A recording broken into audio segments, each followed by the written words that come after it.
So we're just going to make a little pistachio praline for our whisk bars, just as a dessert.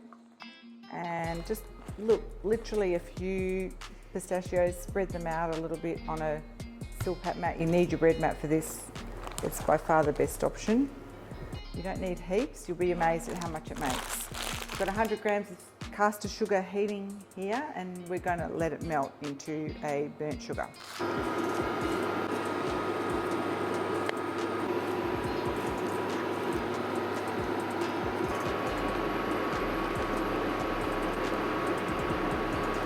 Okay, it's looking really good. So once all the sugar's completely melted and there's no more lumps in there, and it starts to boil a little bit, and you get that kind of burnt sugar smell, you know it's good enough to go over the nuts, and you kind of need to try and coat the nuts.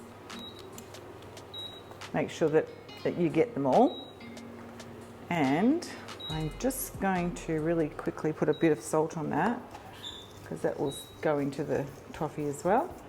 And we let this go cold. Okay, it's set, but it's still really, really hot. So we're going to leave it a little while, but you can see that it's rubbery still, but it will go completely brittle.